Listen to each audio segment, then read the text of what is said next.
Welcome back, everybody. You are tuned into the Now Morning Show right here on TTT. Good morning to all our listeners on Talk City 91.1 FM, and of course, all our viewers on Facebook at TTT Live Online, streaming live there. We now jump across to our sister island once more because we are going to join in with a leader of now. Cindy Andrews is a list of things, and we'll get into that in a little bit. But I just want to say good morning to you, Cindy. Good morning, Gary. How are you? I'm doing quite well. And yourself? How are you doing this morning? I'm good. How are you? All right, very good, very good. Now, you are a number of things at the same time. You're a youth leader and advocate.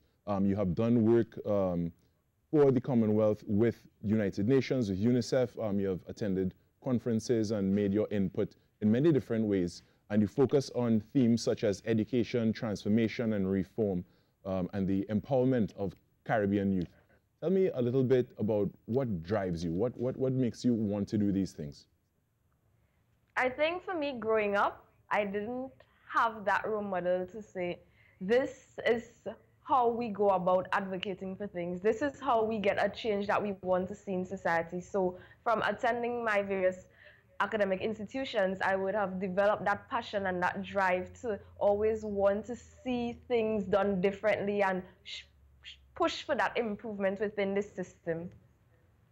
Now, there's a saying, be the change you want to see in the world, and of course you are proof and embodiment of that very saying. Tell us a little bit about, where you started off. We know since 2014 you work closely to assist in social development. Tell me about that experience and where you are today. Well, I first started off volunteering with the Healing with Horses summer camp program. This was an initiative that helps to integrate persons with special needs into that summer camp environment using horse therapy as one of the ways to help the students develop. From then, I have progressed, although I still keep my roots with Healing with Horses, into a more holistic approach in terms of inclusivity, accessibility, and the sustainable development of the education system and ensuring that persons can access the system and the opportunities that it has to offer, regardless of their location, their needs, and their financial background. Wow, and that's just one of the projects you had worked on, and another one you worked on was Operation Backpack. Inform us a little bit about that. Well, actually, on Friday, we'll be doing our annual drive in Tobago at the Signal Hill Youth Centers.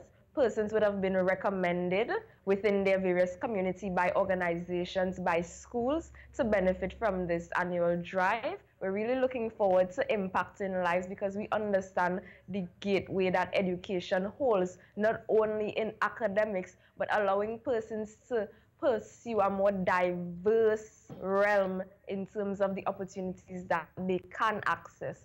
So what we do is we link with different sponsors, different organizations in order to provide backpacks as well as other stationary items at a subsidized cost for families.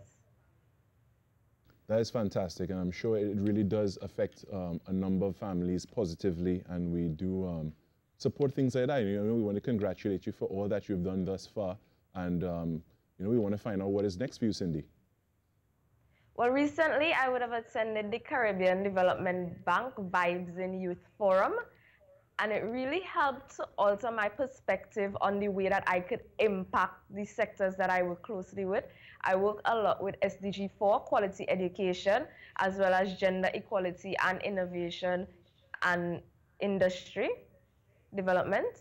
So two of the things that would have stemmed from that conference is, one, I'm working on a regional app, which means that I have partners in the islands of Barbados, St. Vincent and the Grenadines, Jamaica, the Bahamas, and we are currently working on an app to assist persons along their paths in finding that career that they want.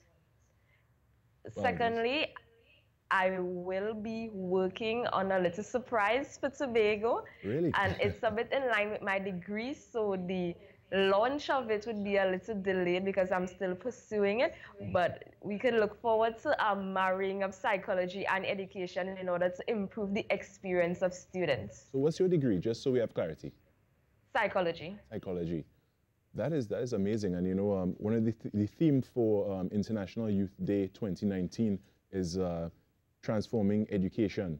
So how are you going to go about, you know, broaching that topic? I really have to commend our education system, although we know that there are some flaws and faults. It has continued to produce leaders throughout the Caribbean and internationally. So we must commend it for the work that it has done. However, we must know that improvements must be made if we want to see an increase in the amount of lives that it can touch.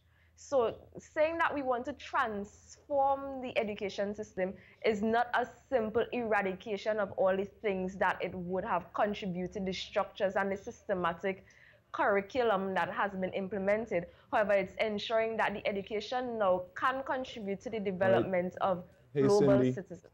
Thank you so much for joining us this morning. We'd have to stick a pin in there because we